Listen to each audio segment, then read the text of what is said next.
Hi, everyone. We are going to start in just a minute here. Sorry for the delay. Had an issue getting my camera up and running, but have everybody hopping in. We'll start in just a second.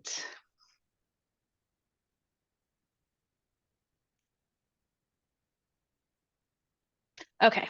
Don't want to get anybody too late of a start in the day. So let's hop in. This will be recorded. So if anybody misses the first couple minutes or last, we will send this out as well. But welcome, guys. We're talking about freight broker bonds today. We know our agents are struggling a bit to obtain these freight broker bonds for their clients. So in today's webinar, we are going to briefly talk about the bond. We're going to show you what we're seeing in the market, some of the results, and then we'll have some professional recommendations for everybody on this call. If you do have any questions, please feel free to put them in the Q&A, and then we will answer all of them at the end. But before we dive in, I want to do a couple of quick introductions. We have a special guest with us today. So Link, if you want to introduce yourself and your role here at Bond Exchange.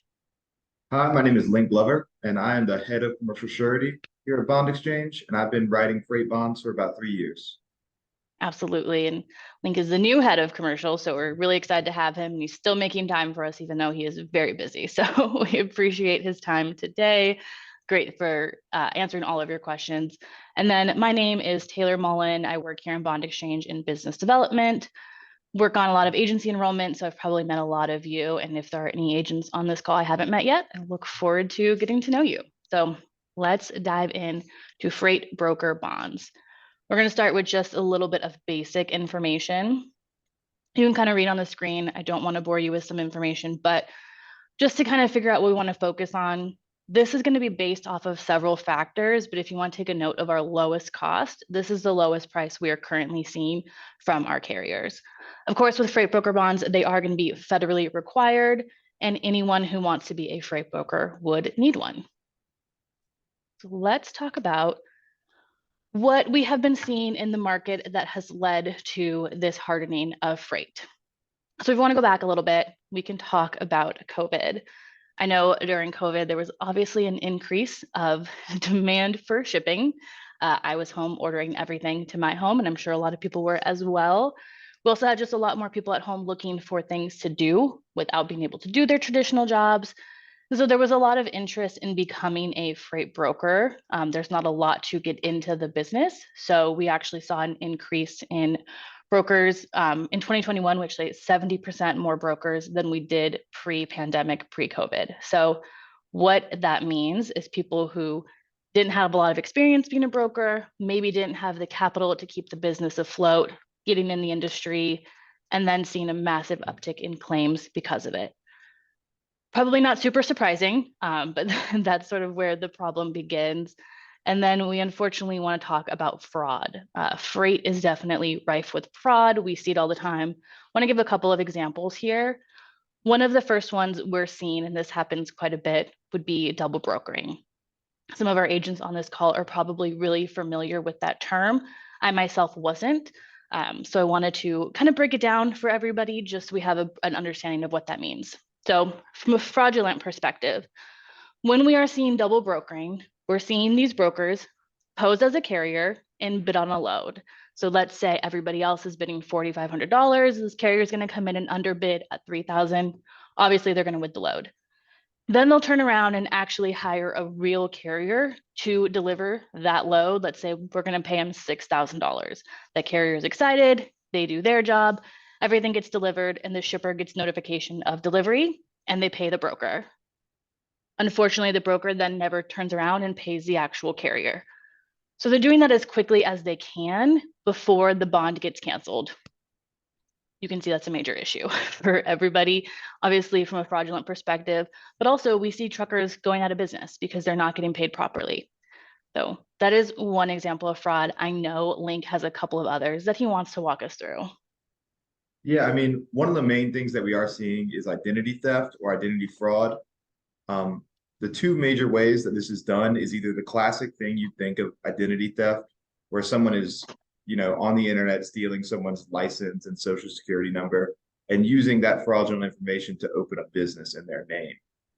The other thing that we're seeing is people befriending people and trying to convince them how good of an idea it would be to start a freight brokerage, and then using a real person who they might be an acquaintance with's information to run a fraudulent business. So we're seeing a little bit of both of those things. Yeah, absolutely. Like I said, there's not a lot to get into the business. So unfortunately, that means there's not a lot of ways to keep people out of the business. And that is where underwriting comes in. So some of the other things we're seeing too, unfortunately, that led to this hardening of the market is lack of industry specific underwriting. Freight bonds fall under LMP license and permit.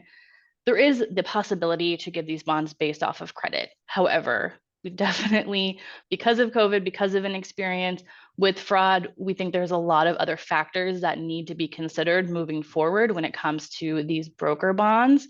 We're going to have Link kind of explain what those are to us.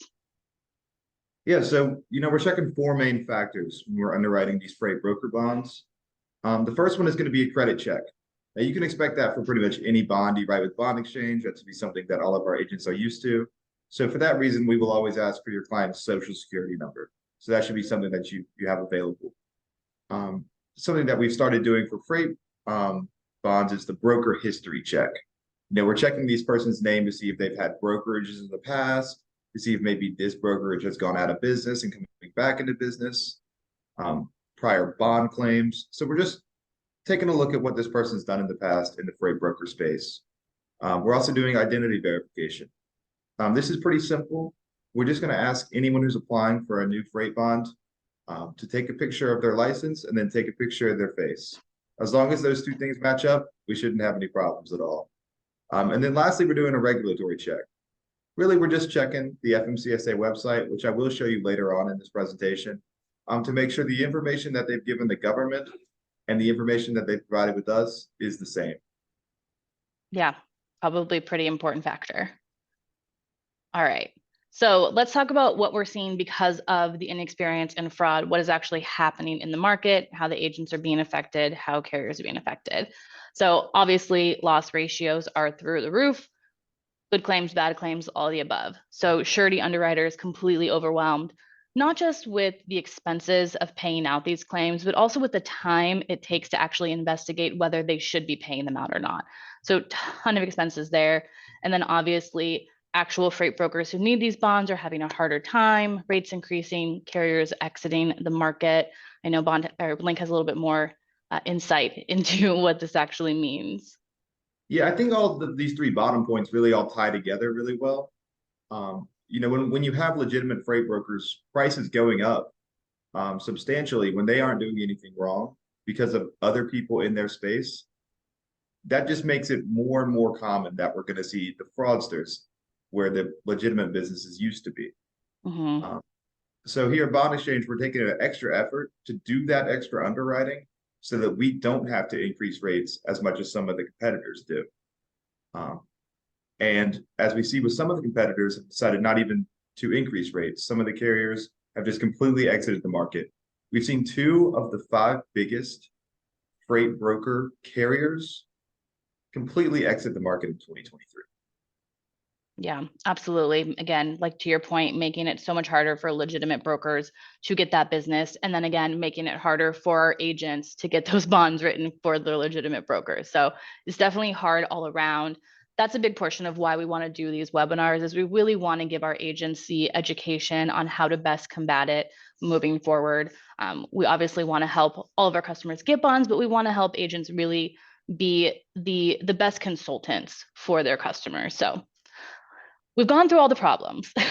Let's talk about some of the solutions. These are going to be some professional recommendations on how to improve the market, but also how to choose where you're writing these bonds.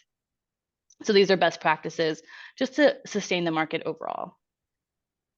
Okay, we've talked about this, but underwriting, right? No longer just checking credit. We need to be looking into their business financials, making sure that they are financially healthy enough to maintain the business. To Link's point, we want to be looking at the FMCSA, Secretary of State, various databases to kind of see what the background is of this broker, what they've had going on in the past. What databases you search are going to be different every carrier, every surety, but we definitely want to make sure that there's additional digging being done. When it comes to new brokers, obviously we're not going to have a ton of business financials. They are a brand new business. So you definitely want to be looking at bank and brokerage statements. Really, you want to be looking at their assets. Do they have enough money to keep the business afloat?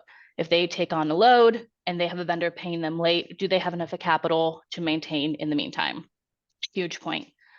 And then again, fraud, it is sad to think about, but we really do need to be verifying the identity with government issued IDs, facial recognition software.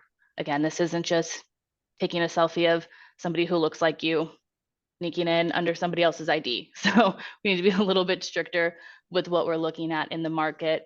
And that's just sort of what we're recommending for everybody in the freight broker space. We want to dive in a little bit to more specifically what bond exchange is doing. So one of the things, obviously, we want to talk about enhanced underwriting criteria. This is basically what the whole webinar has been about. So everything we've been saying, again, dig deeper, make sure these are viable bonds. It protects the entire market doing so. Streamline technology. We're going to show you what that looks like here in just a minute. And then I know Link wanted to talk about our carriers and our rates.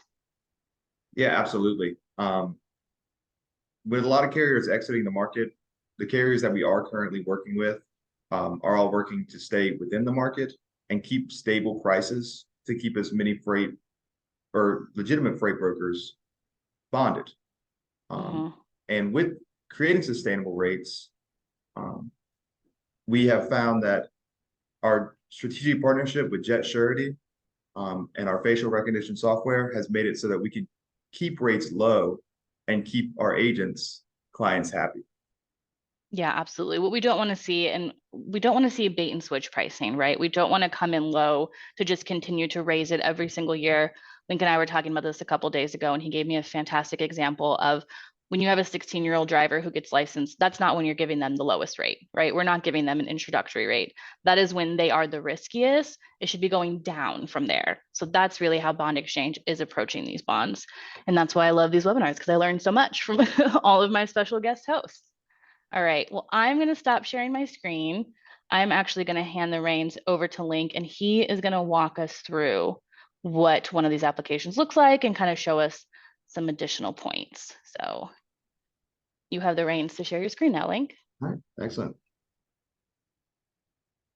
Okay, perfect. So as many of you know, this is what our website looks like when you log in. We're to start off by clicking New Quote. And most of the freight application will be very similar to our other applications. For this, we're going to click Yes for North Carolina. Yes. And then when you're searching for a freight bond, there's a couple different things you can search for.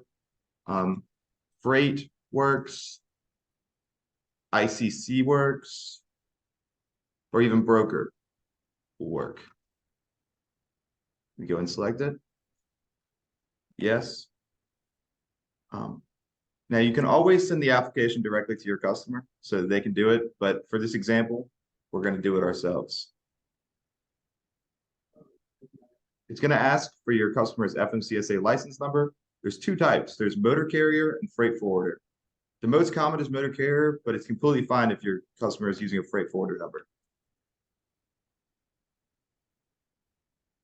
Now, if I were to have typed in an actual MC number, it would have given you an option to autofill a portion of this.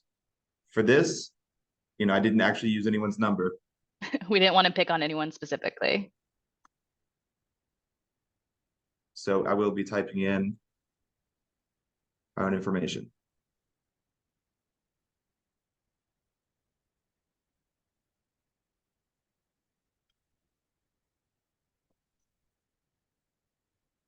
Business address. We will be checking to make sure this matches what they provided the FMCSA, which I'll show you in a minute. And then, like we said, we will require a soft credit check.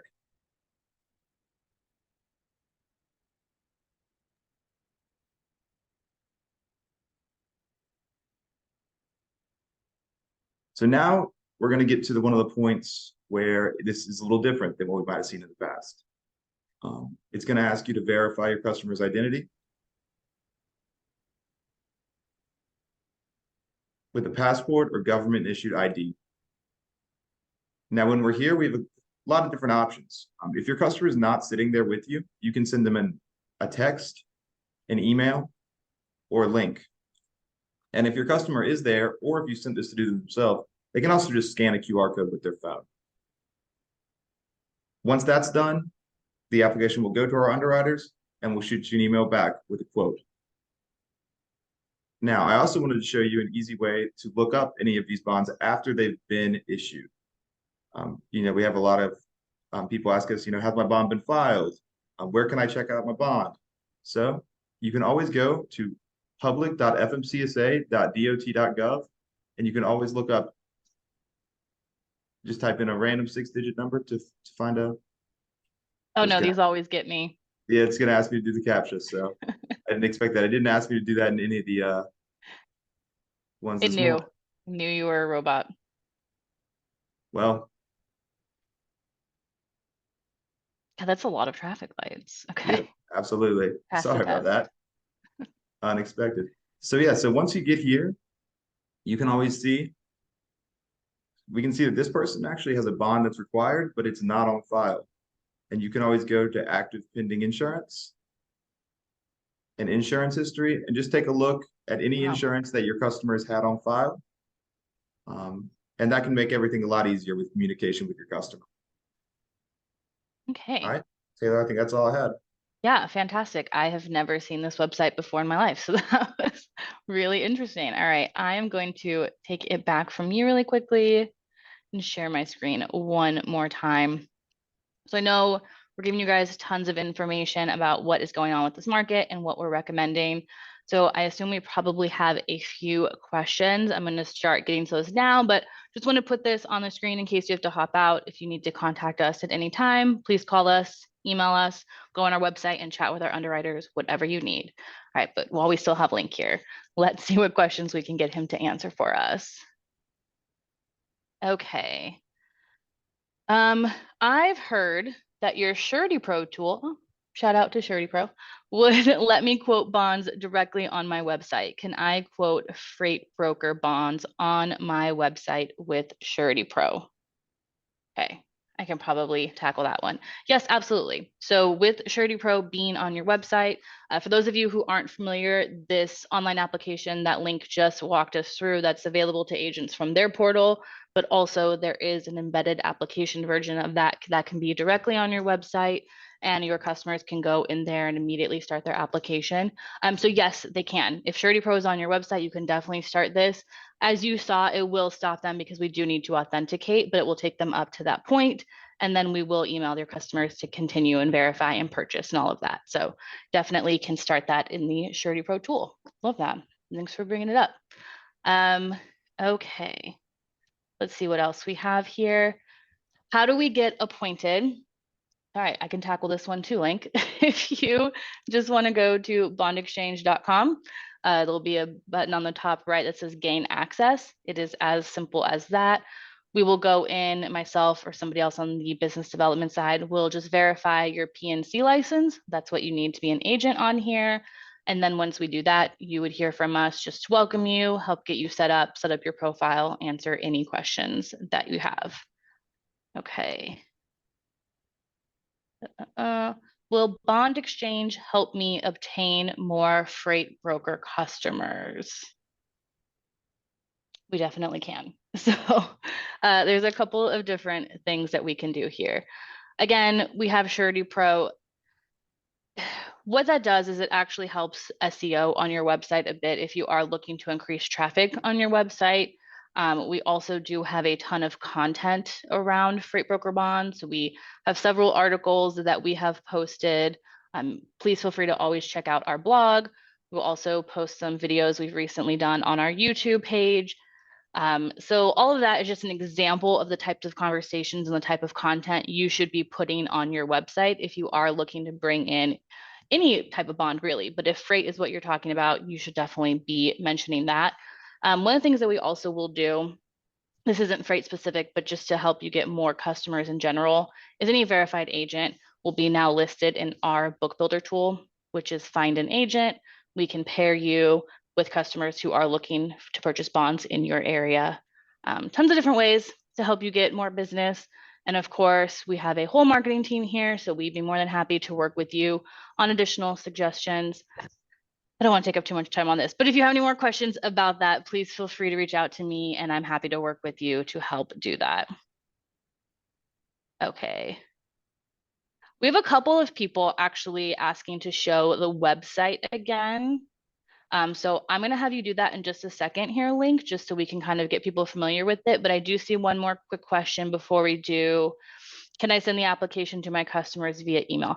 Absolutely. So you can either start the application yourself, like Link did, and it'll ask you if you want to email it, or you have a shareable link that lives in the portal. You can always send them the specific freight application that way. It's a couple of different ways to do it. We're more than happy to walk you through that. But yeah, I'm actually going to stop sharing my screen and hand it back over to Link because people are really excited about this. Yeah, I'd be happy to show both examples quickly again. And I'll include the part where you can send it to your customer via email. So I saw the first question was the website to look up. That's going to be public.fmcsa.dot.gov. And if you'd like to email service@bondexchange.com, we can email you this link. That's no problem. And then for the website itself, the Bond Exchange website,